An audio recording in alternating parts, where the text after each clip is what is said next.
Rock city AG சபை வழங்கும்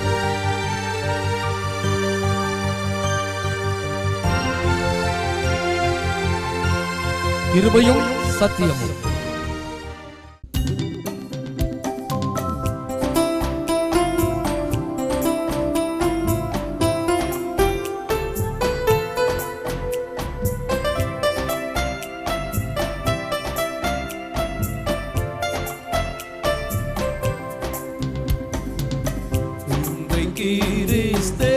சுராஜா உந்தன் சிலுவையின் மேன்மை, உந்தன் சிலுவையின் மேன்மை.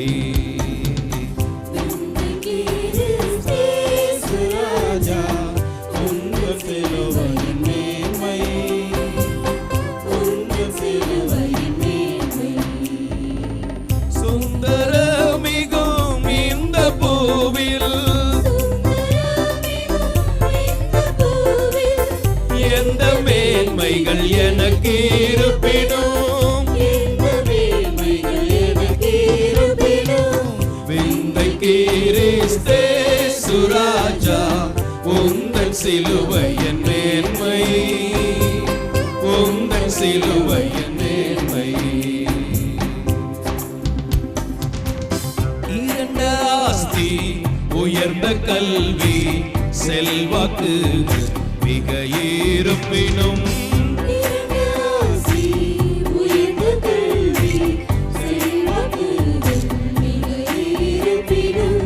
குருசை நோக்கி பார்க்க எனக்கு,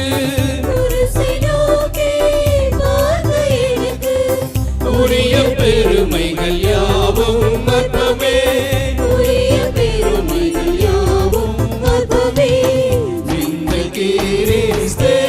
சுராஜா உந்தன் சிலுவையின் மேன்மை, உந்தன் சிலுவையின் மேன்மை.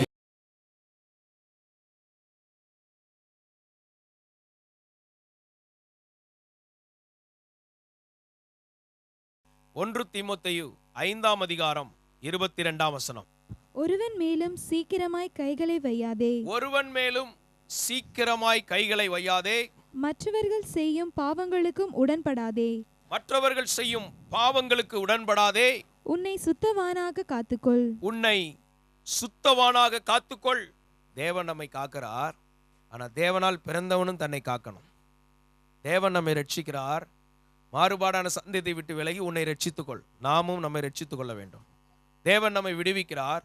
சியோன் குமாரத்தியே உன்னை விடுவித்துக்கொள். நாமும் நம்மை விடுவித்துக் கொள்ள வேண்டும். அல்லேலூயா. தேவன் நம்மை பரிசுத்தப்படுத்துகிறார்.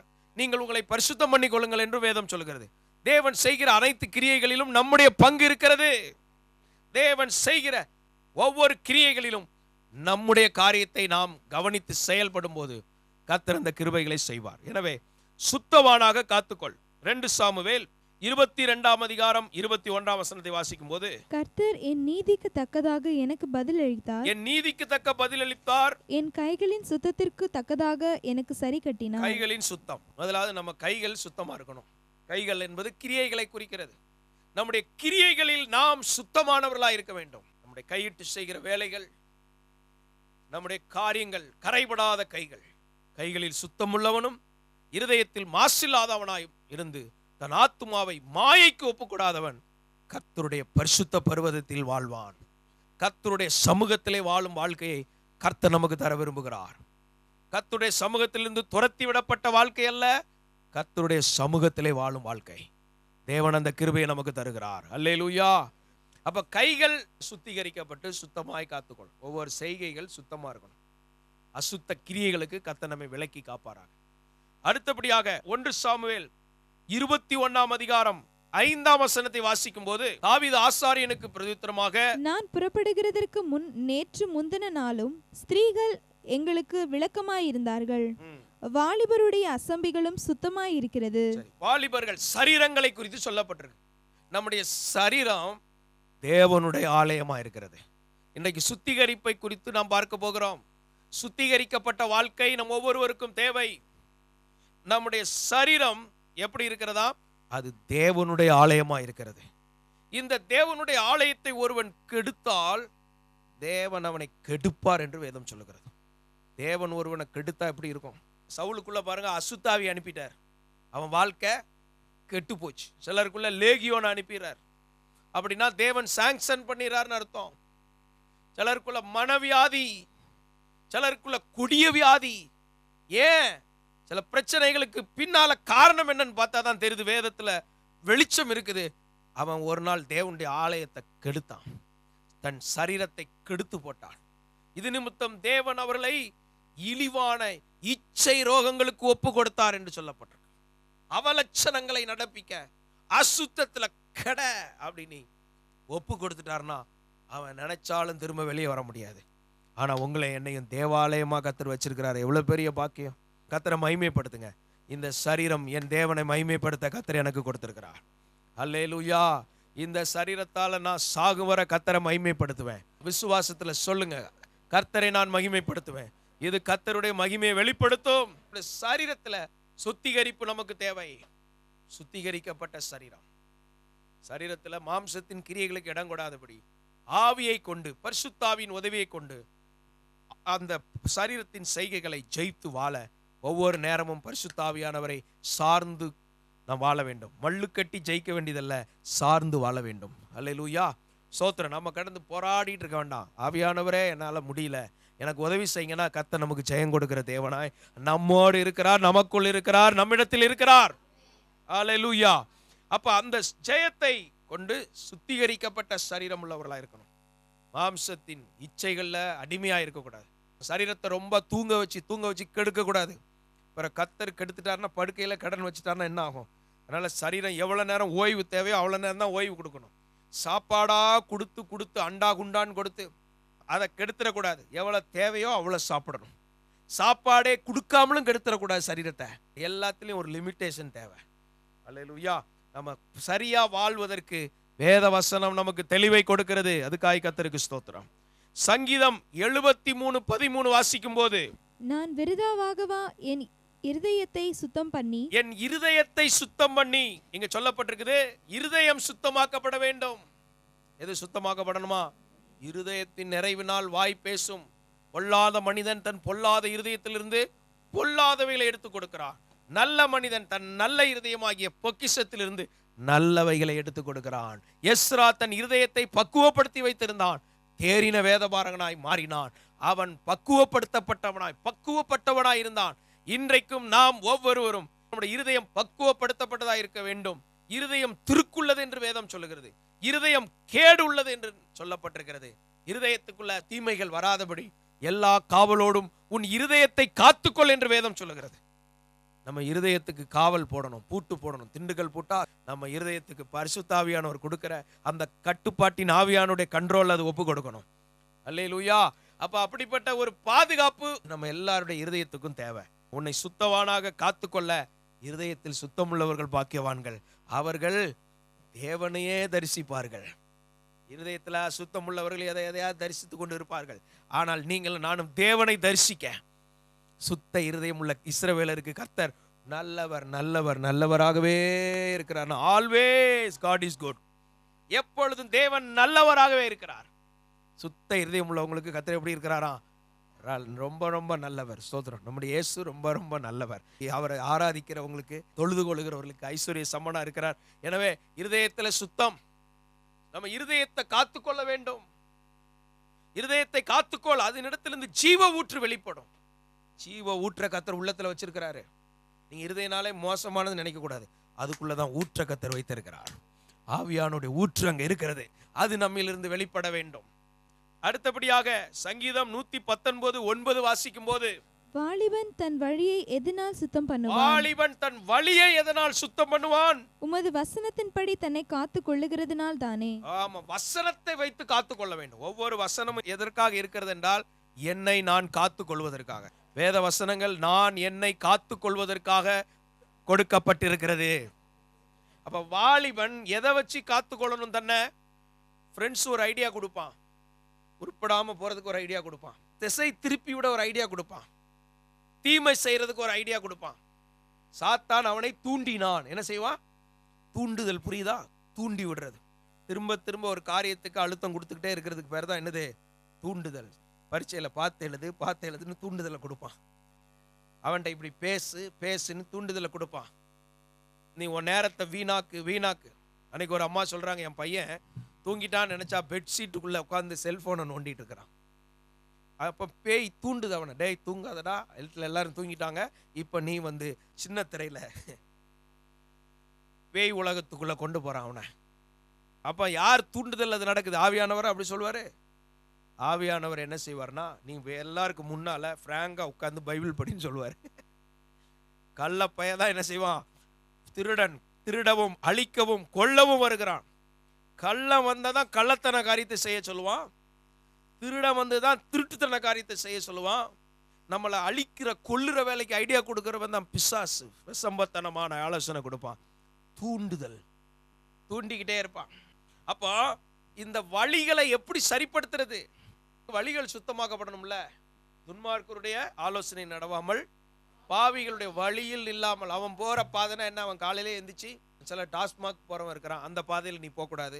சிலர் எந்திரிச்சு, எங்கடா வட்டிக்கு பணம் கிடைக்கும், ஊரை 4 பேரை ஏமாத்திட்டு ஊரை காலி பண்ணலாமா, அந்த பாதையில் போகக்கூடாது. துன்மார்க்கருடைய வழினா என்ன புரியுதா? அவன் எழுந்து 4 பேருக்கு தீமை செய்ய பார்ப்பான். 2 பேரோட செட்டு சேர்ந்து ஒருத்தனை அடிக்கிறதுக்கு பார்ப்பான். இது துன்மார்க்க வழி. பாவம் செய்ய பார்க்கறான், அது துன்மார்க்க வழி.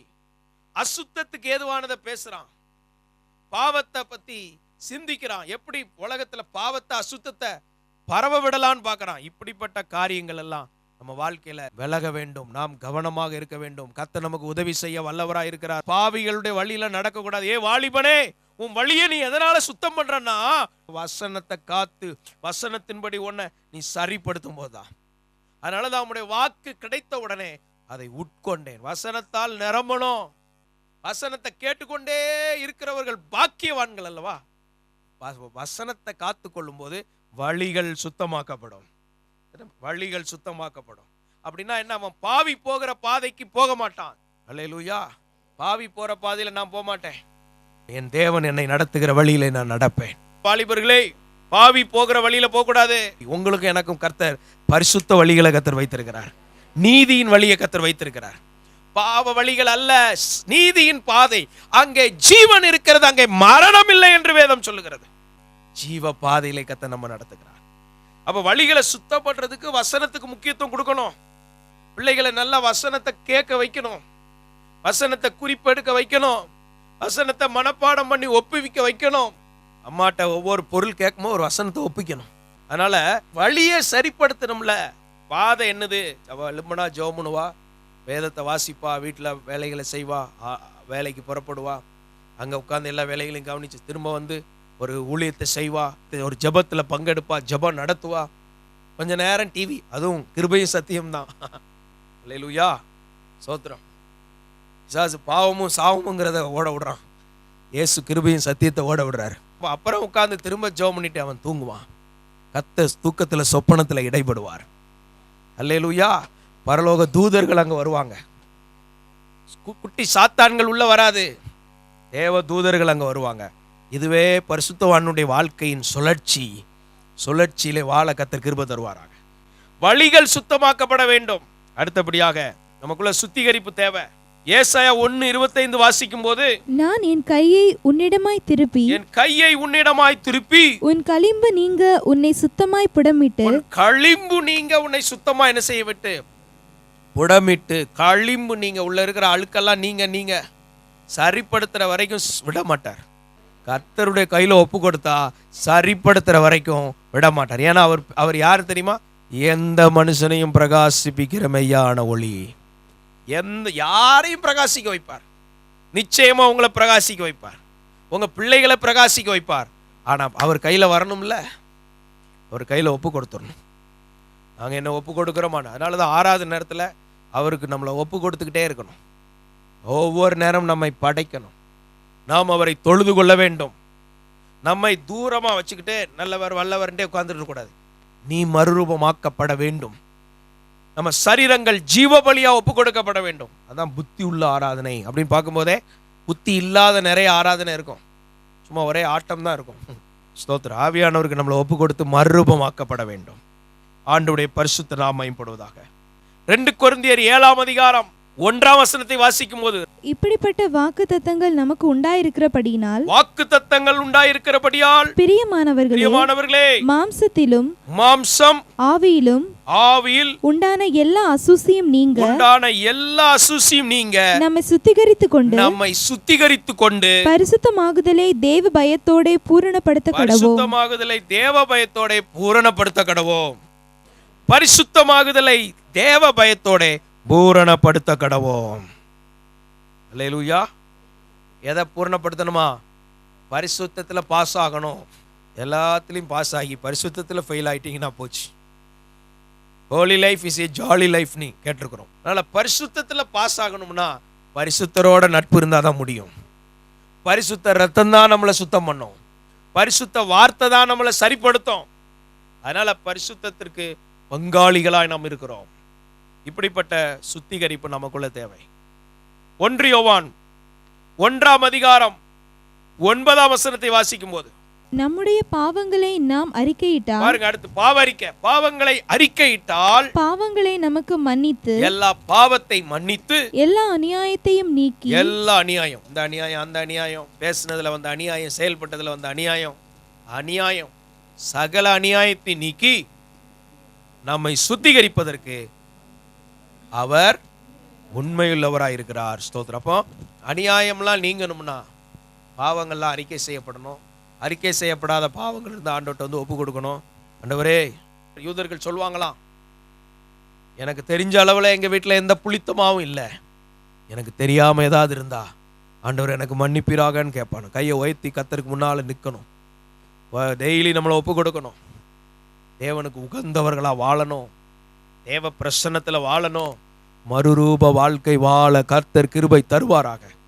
அல்லேலூயா. ஆண்டவருக்கு மகிமை உண்டாவதாக. இப்போ எப்படி நம்ம சுத்தமாக்கப்படுவது? முதலாவது இயேசுவின் இரத்தத்தால். எவைகள்லாம் சுத்தமாகும்னு சொன்னேன். இன்னொரு வசனத்தில் பாத்திரத்தின் உட்புறத்தை சுத்தம் பண்ணணுமா? பாத்திரத்தில் இருக்கிற வெளிப்புறத்தை மட்டும் சுத்தம் பண்ணிட்டு இருக்கணும். வெளிப்புறம்னா என்ன? அப்படியே சிலர் முகத்தை மட்டும் கழுவான், அதை கூட முழு முகத்தை கழுவ மாட்டான். சும்மா இப்படி தேய்ப்பான். அப்புறம் இப்படிமா நல்லா இருக்கிற தலையை குழப்பி விட்டுட்டு அப்புறம் பரப்புவான். இங்க என்ன சொல்லப்பட்டிருக்குன்னா, உட்புறத்தை சுத்தம் பண்ணணும். மனுஷ முகத்தை பார்க்கிறான், தேவன் பார்க்கிற இருதயம் உட்புறம் சுத்தமாக்கப்பட வேண்டும்.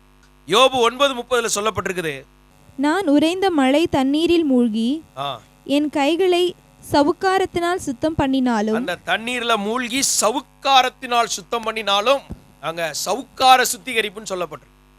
சில துணிகள்ல இருக்கிற அழுக்கெல்லாம் நீக்க முன்னால இந்த வண்ணாங்காரம்லாம் போடுவாங்க. அதுதான் அந்த அழுக்கெல்லாம் போட்டு கொதி வெந்நில துணியை போட்டு அவ்வளோ அழுக்கையும் உறிஞ்சு எடுத்துரும். இந்த மாதிரி சில சவுக்காரம் போல சில சூழ்நிலைமைகளை கர்த்தர் அனுமதிச்சாது அழுக்கு எடுப்பார். அதான் களிம்பு நீக்குவார். சில கஷ்டப்பாடுகள் போல வரும்போது சங்கடப்படக்கூடாது. ஆண்டவர் என்ன சுத்தம் பண்றான்னு அர்த்தம்? சோத்ராம் சவுக்காரம். வாஷிங் மிஷின்ல போடுற மாதிரி கடகடா கடகடான்னு சத்தம் கேட்கும். எல்லா அழுக்கு போற வரைக்கும் அது வரும். 1 மணி நேரம் அதுக்கு ஈவு இறக்கம்லாம் கிடையாது, சுத்தம் பண்ணிக்கிட்டே இருக்கும்.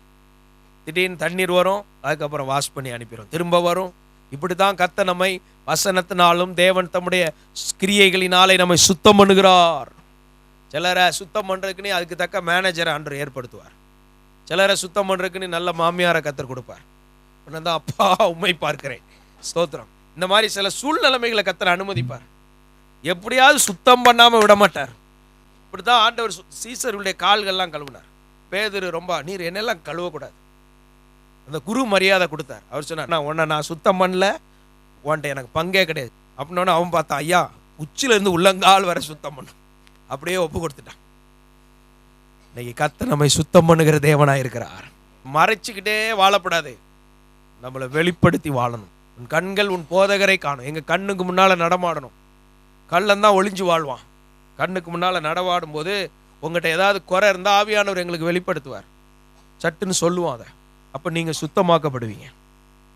என் சமூகத்திற்கு முன்பாக நிலைத்தும் இருப்பாய். தேவ சமூகத்தில் நிலைத்திருப்பது பாக்கியம். எவ்வளோ பெரிய பாக்கியத்தை கர்த்தர் கொடுத்திருக்கிறார். ஆமென். அடுத்தபடியாக தாவீது வாழ்க்கையில் சொல்றார் பாருங்க. 51ஆம் சங்கீதம் 6, 7 ஆகிய வசனங்களை வாசிக்கும் போது, இதோ உள்ளத்தில் உண்மை இருக்க விரும்புகிறீர். உள்ளத்துல உண்மை இருக்க விரும்புகிறீர். அந்த கரணத்தில் ஞானத்தை எனக்கு தெரியப்படுத்துவீர். நீர் என்னை ஈசோப்பினால் சுத்திகரியும். ஈசோப்பினால் சுத்திகரியும். அப்பொழுது நான் சுத்தமாவேன். நான் சுத்தமாவேன். என்னை கழுவியருளும். கழுவியருளும். அப்பொழுது நான் உறைந்த மலையிலும் வெண்மையாவேன். உறைந்த மலையிலும் வெண்மையாவேன். ஈசோப்பினால் சுத்தம் பண்ணுவார். அவருடைய சுத்த ஜலத்தை நம்ம மேல தெளிப்பார். எசேக்கியேல் 36:25. அப்பொழுது நான் உங்கள் மேல் சுத்தமான ஜலம் தெளிப்பேன். உங்கள் மேல் சுத்தமான ஜலம் தெளிப்பேன். நான் உங்களுடைய எல்லா அசுத்தங்களையும், பாருங்க நல்லா கவனிங்க, சுத்தமான ஜலம் தெளித்து உங்களுடைய எல்லா அசுத்தங்களையும், உங்களுடைய எல்லா நரகலான விக்கிரகங்களையும் நீக்கி உங்களை சுத்தமாக்குவேன். உங்களை சுத்தமாக்குவேன். அசுத்தங்களை நீக்குவார் ஆண்டவர். விக்கிரகங்களை நீக்குவார். விக்கிரகங்கள்னா என்ன? தேவன் இருக்க வேண்டிய இடத்துல வேற எதை வச்சாலும் அது விக்கிரகம் தான். தேவனுடைய ஸ்தானத்துல பணத்தை வச்சா அது விக்கிரகம். தேவனுடைய ஸ்தானத்துல வேலையை வச்சா விக்கிரகம். தேவனுடைய ஸ்தானத்துல மனுஷனை வச்சா விக்கிரகம். தேவனுடைய ஸ்தானத்துல பொருட்களை, வீடு வாகனம் பொருட்களை வைத்தா விக்கிரகம். தேவனுடைய ஸ்தானம் அவர் ஒருவருக்கே. அதனால தான் இயேசு சொன்னார், அவர் ஒருவருக்கே ஆராதனை செய்வாயாக. அல்லேலூயா. இயேசுவின் இரத்தத்தினால நாங்கள் ஜெயம் எடுக்கிறோம். இந்த சுத்த ஜலம் தெளிக்கணும். சுத்த ஜலத்துக்கு எங்க போறது? எபேசியர் 5:26 வாசிக்கும் போது, தாம் அதை திருவசனத்தை கொண்டு தண்ணீர் முழுக்கினாலே சுத்திகரித்து பரிசுத்தமாக்குகிறதற்கு. சரி, அப்ப திருவசனத்தை கொண்டு தண்ணீர் முழுக்கினால சுத்தம் பண்ற. வசனம் தான் நம்மளை சுத்தம் பண்ணு. வசனத்தை கொண்டு தான் தண்ணீர் முழுக்கு. வசனத்தை கேட்க கேட்க நாம் சுத்தமாக்கப்படுகிறோம். அப்ப நிறைய வார்த்தைகளை கேட்கணும். அது ஆண்டுடைய வாயிலிருந்து வர்ற வார்த்தைகள். டெய்லி வசனம் நல்லா வாசிக்கணும். நல்ல வார்த்தையில வாழணும். சிந்தனையில போட்டு அன்னைக்கு ஃபுல்லா என்ன சிந்திக்கணுங்கிற வார்த்தை. அந்த ஜெபத்துல சில வார்த்தைகள் ஆண்டவர் கொடுத்திருப்பார். அதையும் மனசுல வச்சு சிந்திச்சு தியானம் பண்ணிக்கிட்டே இருக்கணும். நாள் முழுதும் அது நம்முடைய தியானமா இருக்கணும். அந்த நாளுக்குரிய தியான வார்த்தை கர்த்தர் கிருபை தருவாராக. அடுத்து நம்மளை சுத்தம் பண்றது என்னன்னா, இயேசு கிறிஸ்துடைய தெளிக்கப்படும் ரத்தம். என்ன ரத்தம்? இயேசுடைய ரத்தம் தெளிக்கப்படும் போது நம்ம சுத்தமாக்கப்படும். ரத்தத்துக்கு ஒப்பு கொடுக்கணும். நான் மாற விரும்புறேன், நான் சுத்தமாக விரும்புறேன். குஷ்டரோகி வந்து சொன்னான்ல, போங்க நான் இப்படியே தான் இருப்பேன்னு சொன்னா, ஐயா சித்தமானால் என்ன சுத்தமாக்க உம்மால் கூடும். நீ பாவ குஷ்டத்துல இருந்தா சொல்லணும், ஐயா நான் சுத்தமாக விரும்புறேன்னு சொன்னா சுத்த ஜலம் தெளிப்பார். இயேசுவின் ரத்தம் உங்க மேல இப்பொழுதே தெளிக்கப்படும். அந்த ரத்தம் தெளிக்கப்படும் போது அந்த குஷ்டரோகத்தை கொண்டு வந்த பிசாசு ஓடி போயிடுவான். அந்த பாவத்தை கொண்டு வச்சிருக்கிற பிசாசு ஓடி போயிடுவான். அசுத்த வல்லமைகள் ஓடி போயிடும். சுத்திகரிக்கப்பட்ட வாழ்க்கை வாழ கர்த்தர் கிருபை தருவார். ஒருவன் இவைகளை விட்டு தன்னை சுத்திகரித்து கொண்டால் அவன் எந்த நற்கிரியைகளுக்கு எப்படிப்பட்டவனா இருப்பானா? ஆயத்தமாக்கப்பட்ட பாத்திரமா, கனத்துக்குரிய பாத்திரமா இருப்பான். சுத்திகரிக்கப்பட்டவன் எப்படிப்பட்டவனாய் மாறுவான்? எத்தனை பேர் கனத்துக்குரிய பாத்திரமா இருக்க விரும்புறீங்க? அல்லேலூயா. ஒரு பெரிய வீட்டுல நிறைய பாத்திரம் இருக்காங்க. யார் சுத்திகரிக்கப்பட்ட வாழ்க்கை வாழ்றாங்களோ அவங்க எல்லாம் கனத்துக்குரிய பாத்திரமா இருப்பாங்க. இதெல்லாம் நீங்க நம்ம சுத்தம் பண்ணோம்னா கனத்துக்குரிய பாத்திரமா இருக்கும். இல்லைன்னா கனவீன பாத்திரம் போயான்னு போயிடுவான். கனத்துக்குரிய பாத்திரமா கர்த்தர் மாத்துவார். அவனை தப்புவித்து கனப்படுத்துகிற தேவன் நம்முடைய தேவன். நீ சாதாரணமா அந்த வார்த்தையை கேட்டுட்டு இருக்கலாம். இன்னும் ஒரு 5 வருஷம் 10 வருஷம் 20 வருஷத்துல உங்களை எங்கேயோ கனப்படுத்த கர்த்தரால முடியும். அந்த வார்த்தையை தான் நீங்க கேட்டுக்கிட்டு இருக்கிறீங்க. உன் கனவீனம் மாறும். அடுத்து சுத்திகரிக்கப்பட இன்னும் சில ஆலோசனை சொல்றேன். லூக்கா 11:41 வாசிக்கும் போது, உங்களுக்கு உண்டானவைகளில் பிச்சை கொடுங்கள், அப்பொழுது சகலமும் உங்களுக்கு சுத்தமாயிருக்கும். சுத்தமா இருக்கும்னா பிச்சை கொடுக்கணுமா? கஞ்ச பயலா இருக்க கூடாது. எனக்கே ஒண்ணுமில்லன்னு இருக்க கூடாது. நமக்குள்ள அந்த கொடுக்கிற இருதயம். பிசினிகளா இருக்க கூடாது. கஞ்ச பிசுநாரிகளா இருக்க கூடாது. கிவிங் தான் இயேசு நமக்கு கற்றுக் கொடுத்திருக்கிறார். கொடுப்பதை இயேசு எனக்கு கற்றுக் கொடுத்திருக்கிறார். அல்லேலூயா. கொடுக்கிறதை பாக்கியம். நான் பாக்கியவான், கொடுப்பதை பாக்கியம். நம்ம கர்த்தர் அப்படிதான் ஆசீர்வச்சிருக்கிறார். நம்ம தேவனிடத்திலிருந்து பெறுகிறோம், தேவனுக்காக கொடுப்போம். நாம் கொடுப்பதை கர்த்தர் கணக்கில் வைத்திருக்கிறார். அவர் நமக்கு திரும்ப தருவார்.